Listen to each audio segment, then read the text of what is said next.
Hello, you Danganronpa Danish. This is Danganronpa Diaries V3 on the Melovanium Always. And spoiler warning for the whole Danganronpa trilogy, and for some reason, 100 Lines Scenario 0, the first 100 days that you play to get your license, for some reason. 3, 2, 1... Alright, so I played chapter 1. I cried at like 11 p.m. last night for 20 minutes. It was real. I didn't get wrong spoilers on the protagonist, or pretty much the protagonist of DRV3 being fucking executed pretty violently in chapter 1. I was sad. I am sad, but I really have to commend just the force behind this whole chapter. This episode, right, this could be one of the longest episodes till the very end, because I just have so much to say about impressions. This was just such an experience.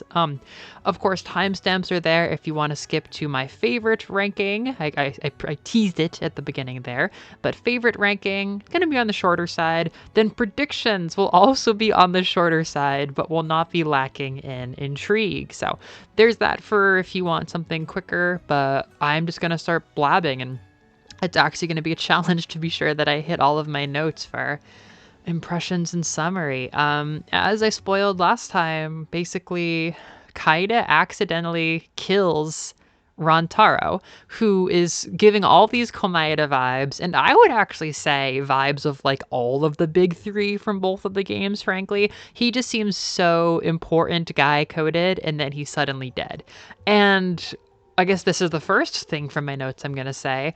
The of the devil parallels are crazy here. Oh shit, I should have said spoilers for Of the Devil prologue. I haven't even played that much of the devil, but prologue, it's a spoiler. Prologue, spoiler, haha. Okay, so visually, I was already saying this is so similar to Of the Devil, but I think the real, like, oh shit, this might be the one, is they don't show you what Kaida does.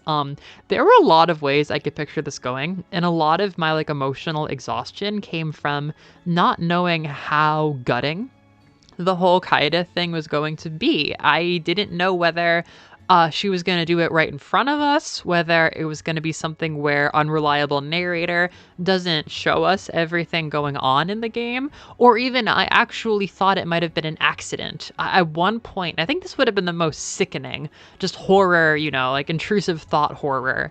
I thought that it was possible she put the steel ball in her pocket and it fell out or something. Like it fell out while she was up on the bookshelves. But basically the trick of this story is Shuichi and Kaide, the detective and the piano, but more importantly, protag girl, are trying to catch the mastermind of the killing game.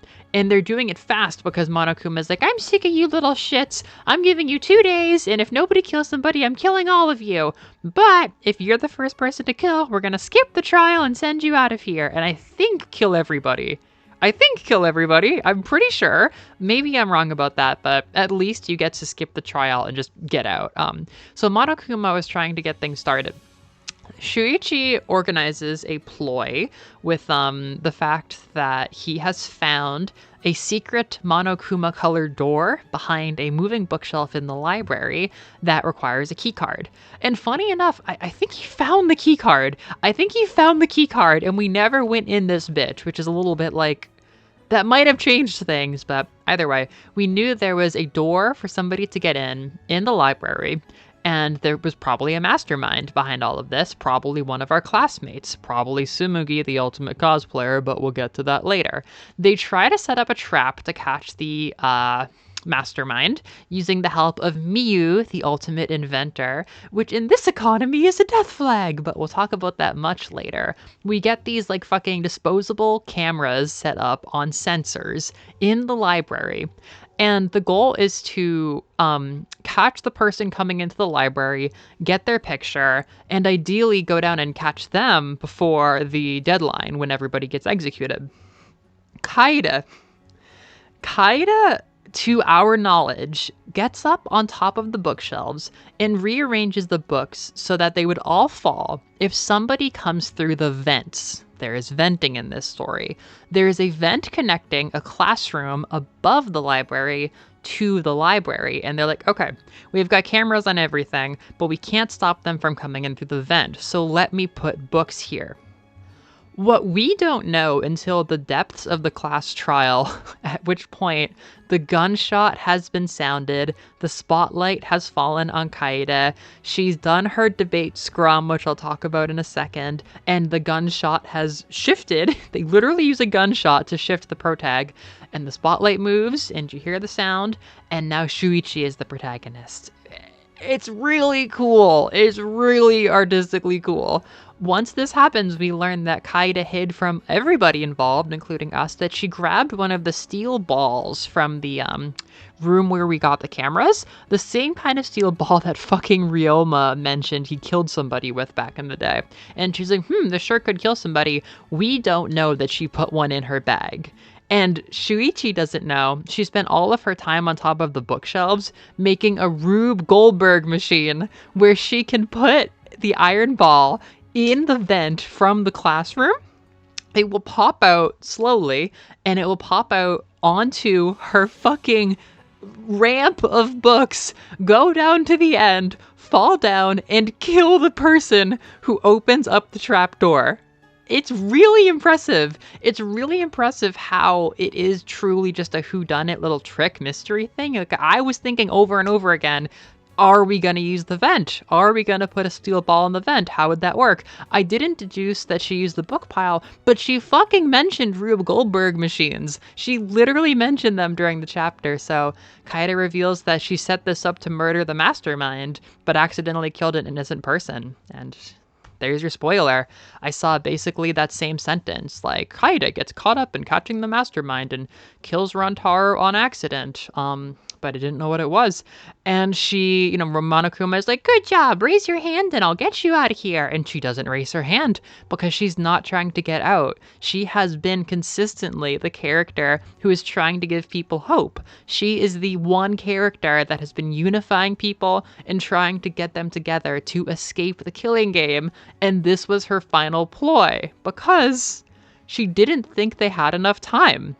She didn't think that simply catching the mastermind at the very end here would be nearly enough. Like, she took matters into her own hands. She got desperate and she wanted to just end the whole thing. And she fucked up, but even given the chance to save herself, she decided to damn herself and save everybody. And save Shuichi Bagichi. So let's just keep unpacking all of this. So at this point, I don't exactly know what order to take things in, so I'll just kind of string ideas together as they come till everything's out there. Okay, debate scrum. I told my debate scrum story about, like, oh, I saw Kaede in the debate that ended her life, like, losing her confidence, getting backed into a corner or whatever.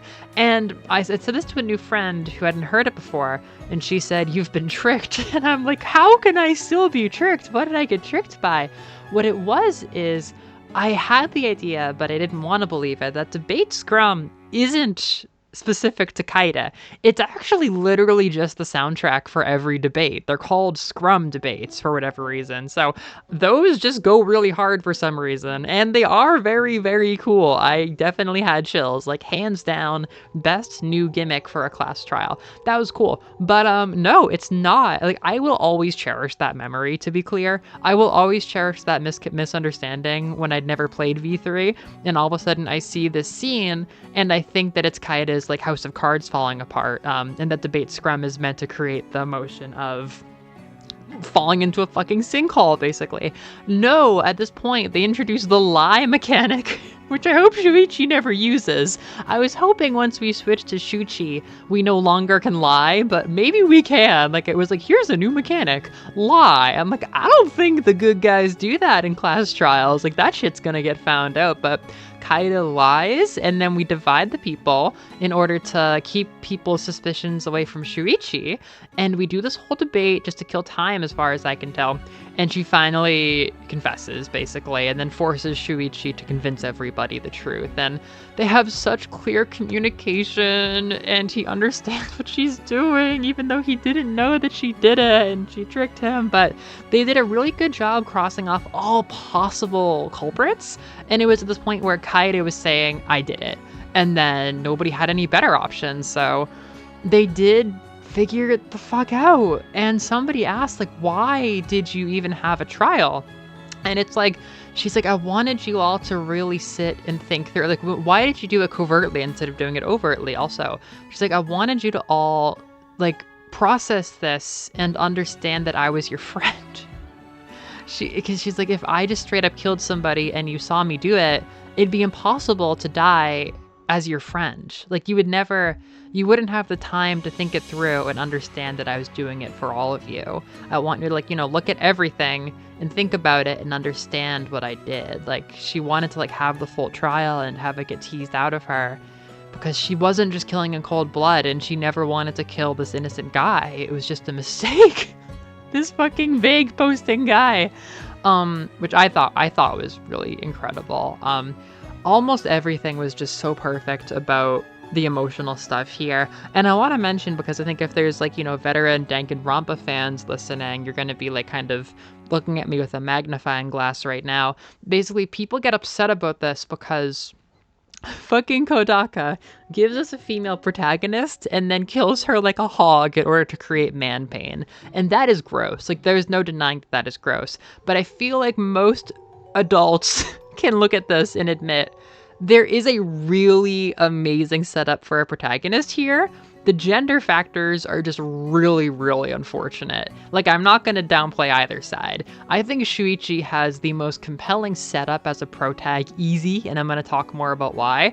But it is also deeply unfortunate that they used man pain or dead wife trope to do it. And it was just cruel, honestly. My friend was showing me some stuff about, like, the promo images for this, and there was so much. I can't even wrap my head around it. They did so much to subvert expectations. They tried to tease Rantaro and Kokichi as a ship, and Maki and Kaede as a ship. And, like, the very, very first promo art had my fucking big three that I was catching wind of. Well, not even that. It wasn't even Shuichi. It was this fucking promo art of Kibo, Kaito, and Maki, which was my first visual confirmation. Kaito and Maki are, like, big three material, which I'm very grateful for. I feel very validated. But they didn't even have Shuichi. And then this other fucking ship art promo stuff, none of that happens. Half those characters are dead. They were fucking with y'all with the promotion for this game. But on top of all of that, even if you weren't following it back then, oh wow, I'm playing a Danganronpa game with a girl protag. Finally, psych. Like, that sucks. That really sucks. And she was really good. Like, you're gonna see how high she is in my favorites ranking. Like, I don't know, like, I like her design, I like her voice. I'm not, like, crazy about that. Her piano thing is whatever. Like, I've always been whatever about piano.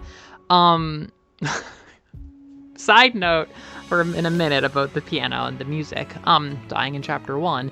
But no, she was great. I was really sad to be losing her, and just the emotional environment of having the two protagonists supporting each other was so special. Like, chapter 1 is always going to be a special thing. I'm going to Tokyo tomorrow. That might even come up later, but I'm going to Tokyo to interpret at Comiket.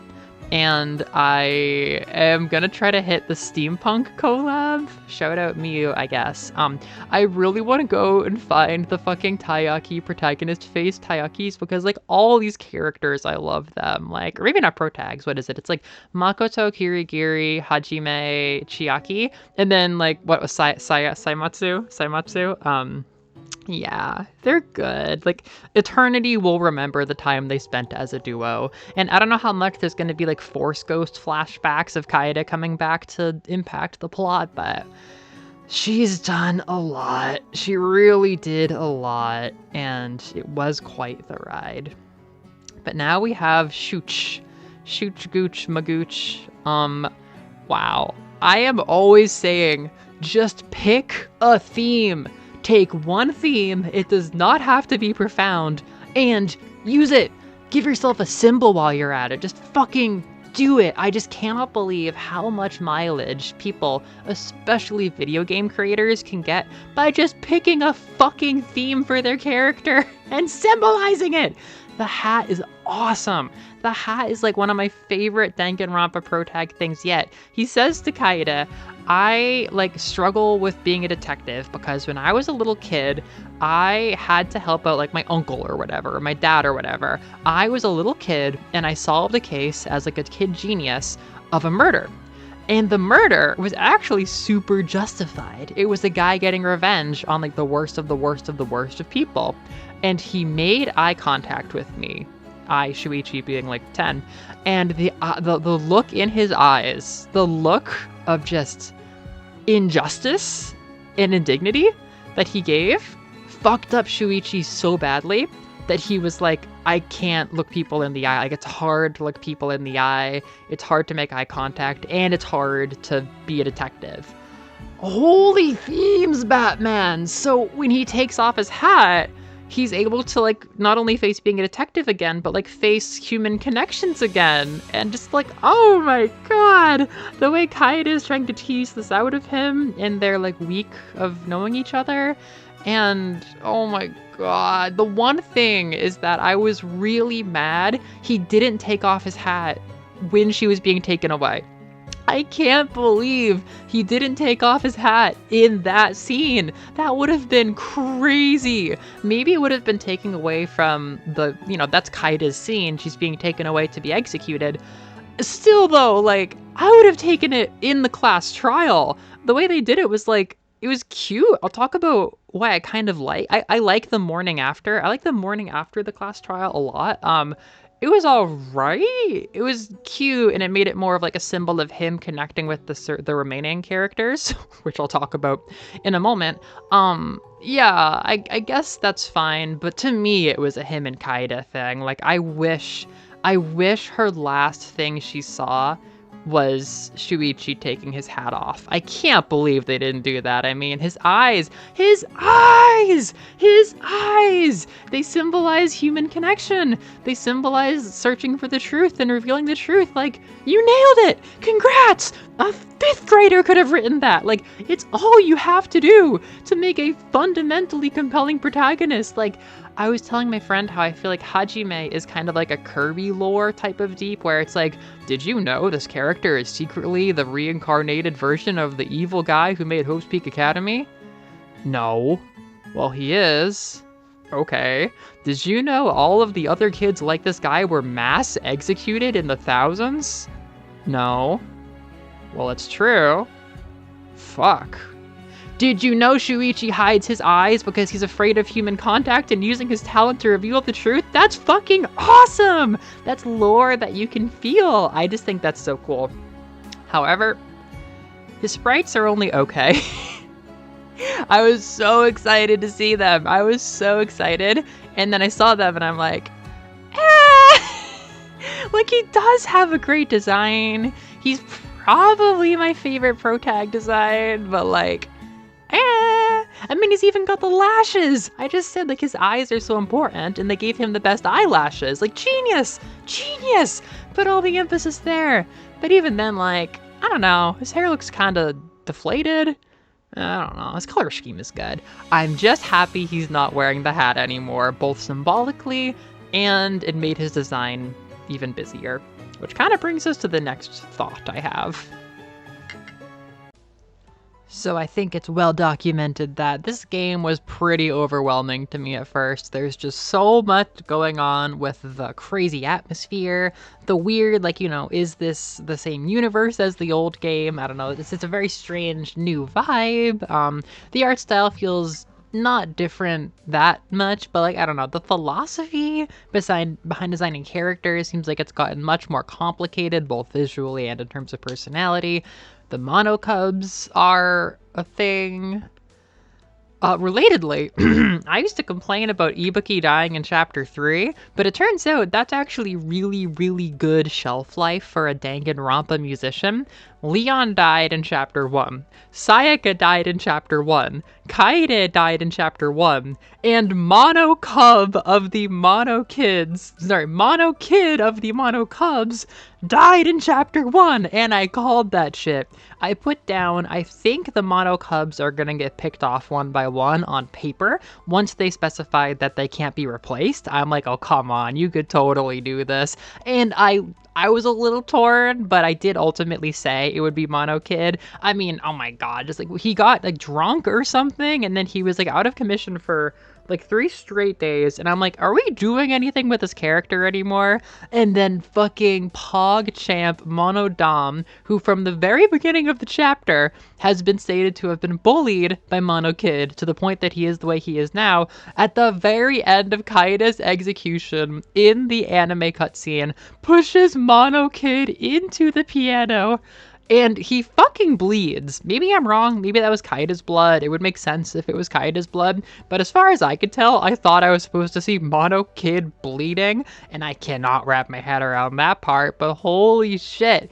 We actually had a subplot going on there. Not a subplot, like a side plot. A fucking, like, I don't know, like Scrat from the Ice Age movies type of plot. Like, I was in a rush for Chapter 1 class trial, sadly. I had to get out the door at a specific time, and that was regrettable. I definitely wish I took my time with it a little bit more, but I had no regrets about skipping almost every fucking thing the Mono Cub said, and I'm generally totally in line with Danganronpa's writing. I don't find shit that annoying. I don't mind things being repeated because I read in Japanese and that helps me comprehend. But I finally hit my limit with the fucking, like, Aaron Hansen quote, like, oh, I really appreciate how much this is adding to the plot. Like, Monokuma talking to the kids is just such nothing banter, mood lightening shit. It's not like the kids themselves aren't lightening the mood with their banter as is, but now, as far as I can tell, it's a fucking miniature killing game as they're now dealing with the ramifications of the quiet robot one, aren't you all robots? Just killed Mono Kid. Can we forgive him? And as of the first conversation of the chapter, it's like really awkward. Like they pop up and do their shtick, but their shtick is like, everything's good, right? We're good, right? And Monodom's like, everything is fine. We are all Nakayoshi. And then Monosuke is like, that guy killed Mono Kid! I don't fucking know what's going on, but now I have to predict their deaths. But genuinely, I very much appreciate this, just because there is too much going on in this game. There were too many fucking kids talking, although admittedly Monodom didn't say anything the first time, so they were balancing it, but yeah. On a more serious note, oh my god, the whole thing, like, I knew it was never gonna last. I knew personally, because I was spoiled, that the Saimatsu chapter wasn't gonna last, and it was only gonna be Shuichi after. But even then, it was a lot on top of a lot. Having 2 protagonists handling every situation, having 2 separate characters with their own relationships with everybody, even though, again, in the same way Monodom was quiet, Shuichi was pretty quiet, but just, like, making relationships with characters with Kaede, knowing they're about to be replaced by Shuichi, like, it was weird. It was fun. It was cool, but it was a lot. Like, there was this extra emotional layer on top of all the other emotions, which was, this isn't going to last. This is going to completely change sometime soon. So, I do appreciate being in the just Shuichi era. It just feels a little bit more focused, I guess. But that's not to say that I'm not sad. Oh my god, what am I going to talk about here? What I was going to say is, I really appreciated Kaito, because Kaito, from Kaeda's point of view, was just a guy. I think he had like a crush on her. You know, it seemed like he was pretty obsessed with her. But he was very like, aside from like the hug bit where he was trying to get her to like hug him, and then he didn't even like deny it when Tenko or whoever was like, "You're just trying to feel her boobs." That was like weird, but generally he was just like, you know, very fond of her.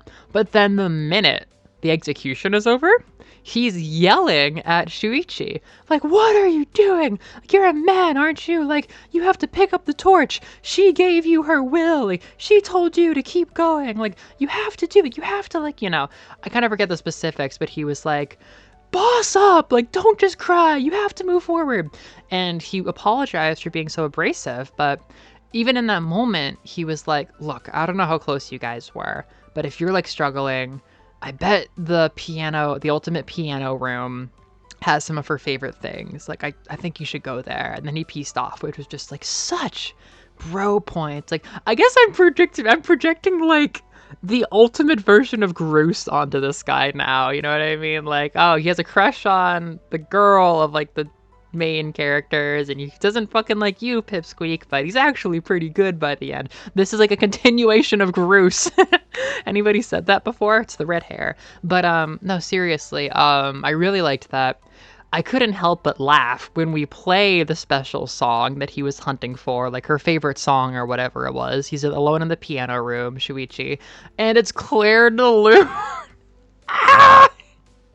It's the fucking meme song from 100 Line. It's the important emotion song from 100 Line, but it's impossible to not feel like a fucking meme when you hear it that often and you hear it in like a Godzilla movie and shit like that. It's just like, really? Claire de Lune? But that's the 100 Line fans' approach. It would have really impacted me if I was a V3 fan first and then played 100 Line, because that's a very cute nod, and it's one of those 100 Line Danganronpa things where you would never have known it was a Danganronpa reference, but if you know, you know. And I love those. Yeah, Claire de Lune plays as he's looking at the moon. Good as time as any to mention the songs that I like, because Moon on the Water is really good. It kind of has the energy of the Deltarune Chapter 5 songs that are making it maybe my favorite chunk of the soundtrack yet. Just like really personal, quiet, reflective, tender. I really like it. I don't know if it's actually Shuichi's theme. If it is his theme, because it seemed like it was his theme in Chapter 1, that's fucking awesome, and I wish more protags were able to have their themes. Kudos to him for having symbols, a theme, and a theme in the musical sense. Very impressive. But I love that song. Apropos of nothing, I love Lazy in a Parallel World or whatever, or Living in a Lazy Parallel World. Really good song with just like the weird like I don't know, like gothy castle kind of sound in the beginning. Great song, great song. Anyhow, those are all the songs I've been liking. So yeah, I appreciate that. And then I really got sad all over again getting to Shuichi's room. We kind of unceremoniously wake up there, and it's blue. It's not Kaida's room. Shuichi's room now. And you see the Monokuma collectibles that Kaida was collecting. And I don't even remember if those were in her room or not, but I was like, those don't belong to you! Those belongs to Kaida Akamatsu! I was so sad. Like, no! No! It was always just going to his collection. But then again, Kaito, he comes in and he's so apologetic and he really wants Shuichi to come eat with everybody. It's kind of funny. He's like, what do you have for breakfast? Like, I don't really eat breakfast. Like, what do you mean you don't eat breakfast? Like, you gotta have breakfast. He really felt... I kind of paused in that moment. He just felt like such like a big brother character. He felt like such a rock in that moment. I really, really appreciated him. I haven't invested that much in my favorite ranking yet, but believe me when I say that Kaito is carrying the wishes of all the spiky goatee boys before him who accomplished nothing. And then, yeah, I liked that scene with Kirumi making everybody like the best breakfast ever. It was a really good, like, everybody's happy, slice of life kind of scene. And I used her talent really well. It seems like the ultimate skills are getting used a lot more often in this game so far. But yeah, it was very cute. And then going to breakfast was when he came without the hat, and everybody was cute about him not having a hat and all that shit. So very sweet. But then Kokichi mentions the killing word, and that brings me to, I guess we're starting to leave impressions, not fully, and getting into predictions and shit, but I'm not ready for anybody to die. If you've been looking at the prediction sheet, I am struggling with the Chapter 2 victim. I think I got the killer. I changed some things around, but None of these characters. I could picture one character where it's like, okay, she could go out this chapter if she gets to be there for the whole class trial. That'd be fine, considering the quality of her writing so far. I can't. I don't know, man. I'm not ready for any of these characters to die. It's partially I'm soft because the Saimatsu chapter was so sad, but it's also like I think the Mahiru slot is just a tough slot. It's actually really impressive that Chihiro's death, like, I don't know. It's impressive that Chihiro left enough of an impression on the player for, like, when she died, for it to be like, oh shit, like, really sad, but not like, there's so much more you should have done. Like, of course, it's true. Any of these characters, it's true. And with Chihiro, it's especially true because you immediately get alter ego, and symbolically, Chihiro gets to become one of the most long-lived characters in the series. So Chihiro has that, but it has been 3 months minimum. I am no more accepting of the emotion of Mahiru being the Chapter 2 death in Danganronpa 2. That is, to this day, the timing of the death that makes me the most pissed off. And it's not like a, fuck you, Kodaka! It's just kind of like a, that doesn't feel right. She deserves to live more. She had more going on, like, ah! You botched the kill order! And not even that, it's not even like a legitimate criticism. Like, it works. Like, you know, Danganronpa 2, I love how a lot of things fall into place. Sayonji, you know, she gets a shrine built to her. I mean, look at that. Chihiro has alter ego. Mahiru has a funeral shrine made to her. Like, you know, the characters that die in the fucking Chapter 2 victim slot, they're missed. Like, they die really early. And all of this to say, I was struggling to warm up to the cast at first because designs, I've just never liked their designs that much. But personalities, I'm not ready for a single one of them to die. Not without at least being the killer during the class trial. Yeah, it sucks. I'll talk about my predictions later, but man, I'm trying not to get sucked into playing it all tonight because it's gonna suck. There isn't anybody who I'm ready to see die, but I'm gonna have to. So that's effective. That's good. We have really made the cast that much more likable. Okay, turns out I don't actually have that much left for impressions. I somehow got almost everything out just by following the flow. So yay. Gonta, at the very start of Chapter 2. I really liked that scene where Chapter 2 opens with him, like, looking for bugs or whatever, doing his Gonta shit just out in the grass. I thought that was so nice, where you could have pretty much picked anybody and just shown them going about their day, but just, you know, that very concept after everything that happened was so peaceful. Like, oh, you know, Kaida sacrificed herself for everybody to have peace, and the chapter opens up with that peace being shown really well. Additionally, a scene with just one character is really nice for aforementioned sense of, like, there's too much going on. That was a moment where it was like, oh, I like Gonta. Oh, I like all of these characters. Oh, cool. Like, cool. I could take any of them on their own, set them in a scene like this, and feel like, yeah, V3. So I liked that scene. It's cool. Also interested in the mystery. I don't exactly know what's gonna happen. Darker note. So I binged the trial. I went to go be social for like 5 hours, and then I was on my own. And to be fair, a lot of my emotionalness is just like I'm having an emotional month generally. August is always a bit emotional, this year especially, because people move, people leave and come around this time at my job. So I've been lonely and sad for sure, and there was some stuff building up when I was crying over and over about Saimatsu. But it really struck me just how much Kaida's execution itself was still on my mind.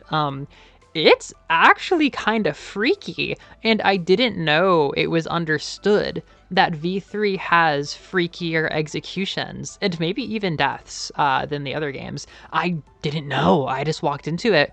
Considering it's the first one, considering that she is the protagonist and that we love her and that she was a good person, yeah, that was pretty rough. Like, it took me a while to realize that Leon had the most gruesome death, in my opinion, for like a while. I think Leon has the most gruesome death in 1 and 2. I thought things were going to be much harder to watch going forward from Leon, but No. Teru Teru is a little bit freaky, but it's like mostly fucking goofy. Peko Peko is sad, but it's also freaking epic and it's a battle scene. Mikan is literally a joke, but it's also disturbing for like sexual reasons, which is way more of a fuck Kodaka and less of a in-game thing. Gundams is sweet, if not kind of funny. He just gets hit by a stampede and flies into the air. Chiaki is cute. I mean, it's sad, but you know, my emphasis goes to like her holding Monomi's hand and running, and then oh, they all get squished. Like that is sad, but getting squished is just kind of so whatever at this point. Makoto and Kirigiri. I have never seen Kirigiri's death in context. It might fuck with me more, but still, she just gets squished. Mondo Butter. It's kind of freaky, Mondo Butter. It's freaky, but like he just goes on his little ride and gets zip zapped into Mondo Butter. Like, I don't know. His expressions are creepy. It's sad, but I don't know. Celeste is like, that is a tough one. Like, it should kind of freak with me more, but it's so dignified for most of it. And then when she gets hit by the truck, it's effectively no different than her getting squished like a, you know, little bug or whatever, like Chiaki and Kirigiri. That's a funny sentence, actually. Because there's no blood. There's no blood. There should have been blood, and they chose not to have blood. They pulled their punch. If they had blood all over the fire truck, that would have been one of the freakiest deaths, but no. Kaida gets put in a noose and dangled over a giant piano, and Monokuma and the Mono Kids like drag her around up and down to play the keys, which is like freaky. And then they add all this other shit, and in the end she gets crushed by all the thorns. There might be more stuff I'm forgetting, but basically she's in a noose and the final scene is her hanging. Why do all the musicians have to get hung? I mean, not all of them. Sayaka and Leon didn't, but Ibuki and Kaida are the two like hanging corpse last images, you know? And it's freaky. It's freaky anyhow, but it's like, Kaida, like, no, like, her neck's not supposed to be that way. It's like, damn, like, it really got to me. And apparently, they just kind of keep the course. But apparently, Chapter 5 is also really fucking awesome. So, looking forward to that. I think it's Kokichi. And I think it's time to talk about the favorites economy and my predictions.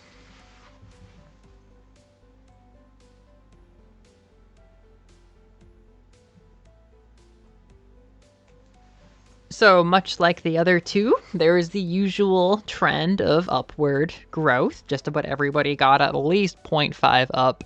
You can kind of see the most notable jumps being Miyu is one of the most like alarmingly high jumps.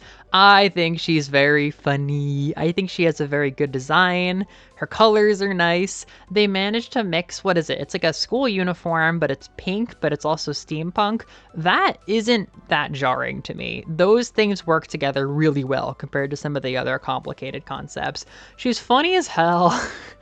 The Game Grumps reaction to her is one of my favorite reactions to her. It's very much also mine. Like, who is this fucking drug addict queen who wants to just like say whatever she wants to people? It's hard because like, you know, this is the full circle ending from like my 100-liner journey. She's obviously beta Darumi. Like her fucking two modes of saying the most heinous shit possible and then secretly being a complete fucking, you know, paperclip of a human. She's different, obviously, but like her saying all this shit, it's like, that's literally Darumi. Like, this was literally the last stage in evolution before Darumi. Darumi is fucking Ibuki, Miyu, Junko to some degree, and like, you know, the sweeter, more real version is kind of like Chiaki, where she's just like a nerd girl who like struggles to connect with people and like has all these feelings. Like, Darumi is just a combination of all the most popular fucking Danganronpa girls, and it's awesome, but Miyu captures something none of the other ones do. And she's funny, and she already had a decent character moment, which might be a death flag. Anyway, I love the protagonists. I really, really do. I don't think Kaede will ever be like a top 5 Danganronpa character for me.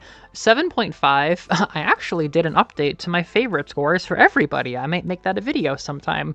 7.5 is a really good score, and it puts her like in my top 10 overall. It's gonna depend how the years go on, I guess, and how 3 settles in my mind, because she's kind of larger than life, you know? She's there for such a short time that we'll see how that memory settles. It might age really well. I don't know. But, actually, 7.5 No. Wait, really? A 7.5 actually has her tied with Soda. I think that actually gives her an argument for... Or no, maybe Soda's an 8. Soda's probably an 8. Anyhow, she's not far away from top 5, but I don't think that would happen right now. She's great. Shuichi is... He could replace Hajime as my favorite protagonist. Kaida is a harder sell. I don't know. Maybe Kaida could replace Hajime as my favorite protagonist. Shuichi has everything going in his direction to be my favorite. It's gonna come down to the execution. But even all that aside, I really like him. He's really cool. He's basically Mr. Potential right now, so we'll see what happens, but I gave him some points because I appreciate him. Other characters I just like Ryoma. He's perfect. He's so fucking goofy, but he was very, very funny. Not even just funny, like he was serious in a way that was kind of funny. He was very effective. He was very consistently the hardened criminal ex-tennis player that he has to be. And I appreciated him a lot, especially considering how high power level the protagonists were. Having somebody like him as like, I think the only person who ever said a contradiction to them was very effective. It's like, oh, my apologies. It seemed you knew what you were talking about. Continue. Like he's a good voice to have around. Fucking wild design. Kaito, I don't think Kaito went up that high this chapter, but I like him. Maki maybe had a full point jump. Maki's fucking hilarious. I am so happy that she is in fact important. I don't know if she's plot girl, but she's the only contender I can imagine for plot girl. And if there's 2 survivors, I think it's Shuichi and Maki. I don't know what's coming at all, but I'm ready. She's so funny. I just feel bad that her and Kaida never had like a decent conversation or like resolution to their dynamic before Kaida died. I don't think that bitch liked Kaida. That's just how it is. Here's a story. Tenko. I really like Tenko now. I have been shitting on her. I think she has one of the ugliest outfit designs. She's like an ugly character, even though she makes the funny face. Like, she's like an ugly character, especially when she was in her normal school uniform. Her eyelashes are cool. Like, I don't know, Tenko's cool. Her voice is cool.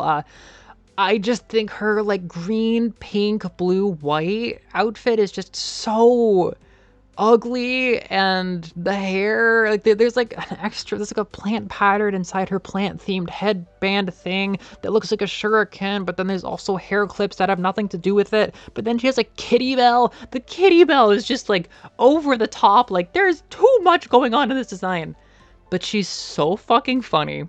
And she's my only shot at having a lovable jock, and I didn't realize how much lovable jock deprivation I was going through. No Aoi, no Sakura, no Akane, no Nidai. It's just her, and frankly, she's doing a good job by being like a new iteration on the lovable jock, by being fucking goofy, and like, I don't know, like cryptoglobin consuming all of Mahiru's traits. Like, she said delicacy! That bitch said delicacy in Japanese, like...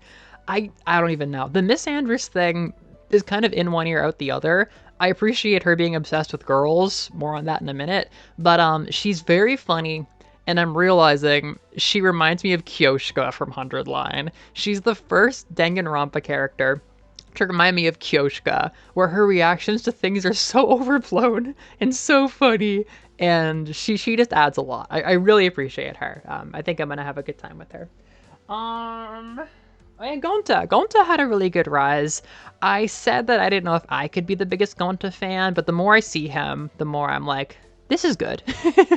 This is good. Part of me was like, could the gentleman thing be a Professor Layton thing? No, I don't think so, but he is very green, and he is very earthy, planty, and, you know, he works really well. I may have been too harsh by saying that he was overcomplicated. He's fine. He's fine in terms of complication. He's very nice in terms of person. I like Gonta. I liked Himiko interrogating the fuck out of him for no reason.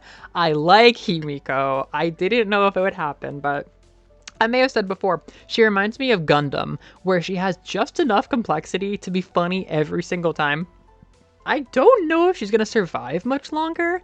I literally cannot tell you. She seems funny and effective and well done enough to be here like as long as she fucking wants. She may even get a character arc, I don't know. But I don't know. She's just funny. She has a good design, and she causes funny things to happen. She is one of my favorite, like, Mendokusai characters, complaining about everything that I've seen. She does Mendokusai. It's a crowded market. She does Mendokusai in a way that few people can pull off, which is good. The whole Tenko Himiko ship thing, I did predict Tenko getting Yuri. I kind of saw it coming, and then my friend was like, oh yeah, that's a ship. Like, okay. So that's pretty similar to Saionji and Tenko, which then makes me wonder, like, is Himiko supposed to look young? Because she has Saionji's lips, and she has Mahiru's hair, which my friend pointed out. I'm like, oh shit, that's true. Is she supposed to look young? Everyone says she's ugly, which is really funny. Everyone says she's ugly. Oh, and then she went on a rant about bullying. She went on a rant about bullying when the Mono Cubs were talking. She interjected when the Mono Cubs were talking and talked about bullying. So like fucking like Danny Sexbang had a joke about her getting bullied. I think it's canon that like she's been bullied. Like that's fucking awesome. Like I don't know what it is, but if she's actually like a shy, bullied nerd, that's a great character. That makes her so lovable and like interesting, and I feel a lot more soft to her. Like, fuck, I'm sorry. I'm sorry you've been through that, you tiny, weird potato wizard character. I don't even know what to think about her, but I like her. She's fine.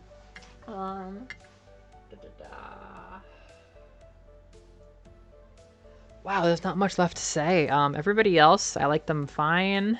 I might be warming up to them, expecting to like them more later. I might just be dabbling in a little bit.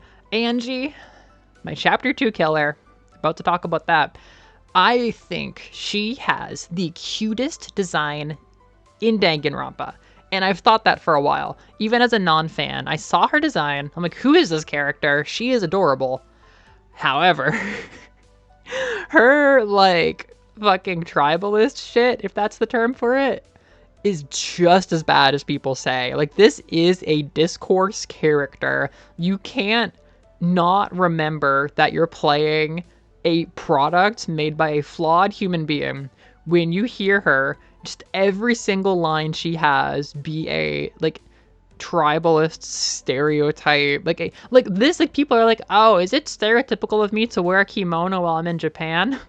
This this is what stereotypes can be pushed to their extreme. Like, I feel like sometimes, like, I forget what the word even means. This is a caricature of something sacred, and it is not treating it well. This is an unfunny joke, and I'm concerned. And as far as I can tell, I think it's time for predictions.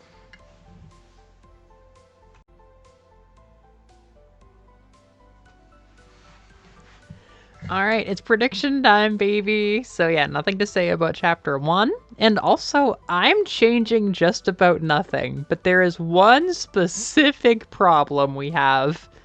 I changed my thoughts about Tsumugi. It's a domino. I realized, under the condition that she might be the mastermind, not just like the An ultimate despair, but the mastermind, what if she has a huge personality shift? What if this gets revealed relatively early, and then she comes unhinged, and like we can't get rid of her, but she's just, the villain now? What if the reason she has no fan content, as far as I've ever been able to tell, she is the last Danganronpa character I did not know the name of or even who she was? I think it's not that she dies in chapter 2. It's that she transforms, and nobody cares to talk about her boring personality now, and nobody is allowed to talk about her spoiler personality at the risk of spoiling Danganronpa. And I know Junko breached containment, and everybody spoils each other on her, and Ato and all that shit in 100 Line. But like for some reason, people won't spoil Tsumugi, or like won't do it loudly enough, or don't care about doing it loudly enough. I don't think, if she's the mastermind, she's gonna die in chapter 2. In which case, who could be a chapter 2 killer? Angie. I think, considering what people say about how bad this shit gets, I think she's the killer, and I think she kills somebody as like a blood sacrifice, you know? The issue. So, you know, she's had a good run being fucking adorable, and I don't think they're going to develop her at this point. I think it's just going to be how far does she go? You can do that in a class trial. These other characters, though, I think they kind of all deserve either to stick around or to get arcs in terms of what I'm seeing. Um, oh my fucking god. Roma. I was just saying Roma could survive this because he has such a good personality and people love him. Sure, why not? I don't think he needs an arc necessarily, but people would never complain about him being around. Gonta, I took him out of the sacred Gonta chapter 4 slot just because, like, he's another one who has already had a big enough impact on the game. He has enough personality, like Angie has enough personality to leave their mark and then die. He's very lovable. He's very victim coded. uh, he could technically die here. I can't really rule out that possibility. Tenko, I know she's a victim, sadly. She, you know, Mahiru, she has a lot of screen time. She says a lot of jokes. She has already had a big personality. She could technically die here. I don't know. I'd rather her live a little longer, obviously, but maybe. Himiko could possibly die? I don't know. Again, like very lovable, good jokes and all that shit. But if they're not going to develop her, she's kind of one note. She might be showing signs of development, in which case she could live longer. But if they're not going to develop her, she could just bow out here, possibly. Under these circumstances, under these specific circumstances, I'm actually going to predict Miyu dying in chapter 2.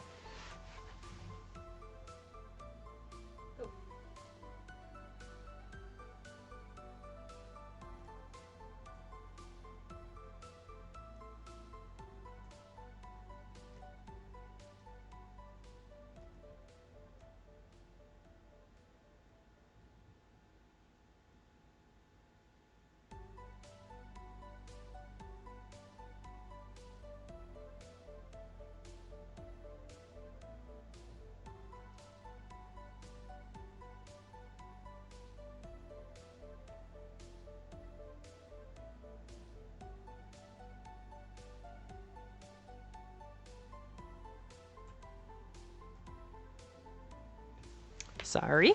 I am gonna predict Miyu is the victim here. I don't know. She's been my chapter 3 death girl, but like, ah. So I've said it before.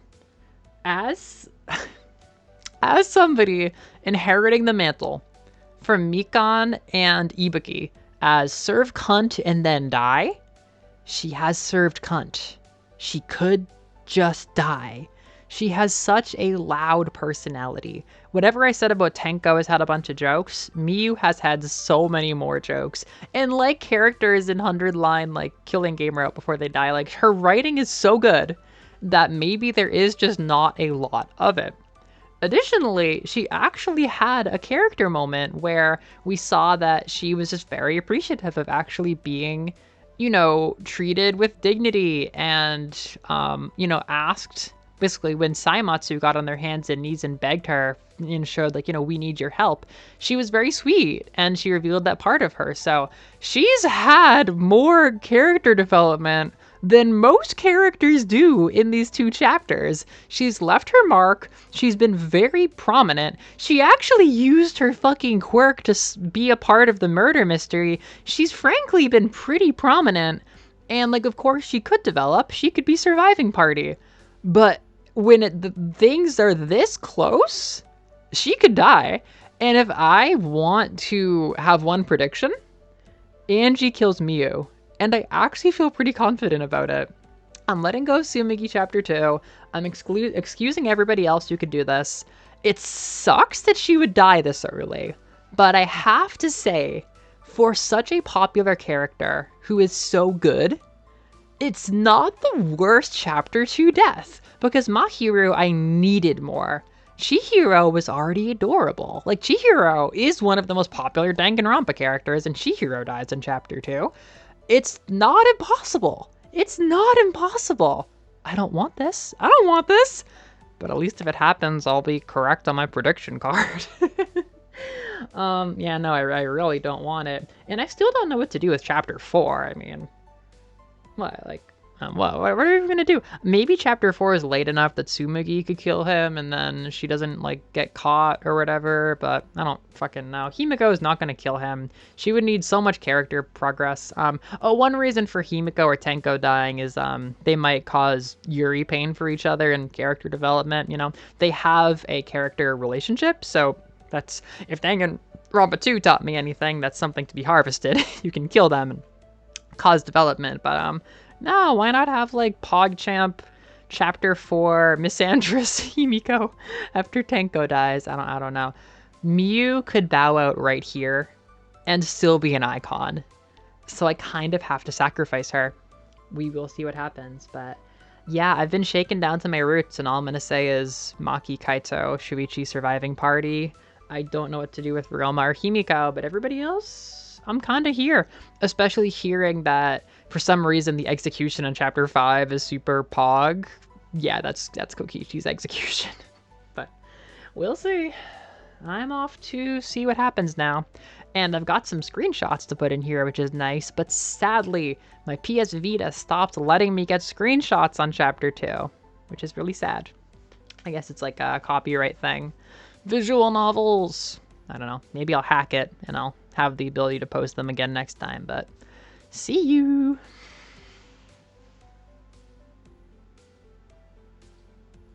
One more thing. The only reason that I wasn't predicting Miyu as an earlier death is cum dumpster theory. There is the meme where she gets called a cum dumpster in the English localization, and I have not seen any scenes that I think could remotely be twisted into being cum dumpster in a localization. I think I remember. I'm not checking. I think I remember the screenshot coming from a class trial. So the only reason that I think Miyu doesn't die is that I didn't see a chance for her to get called a cum dumpster in the first class trial. That is the only thing. Otherwise, yeah, I think I'm kind of based for predicting this, even though it's kind of rough.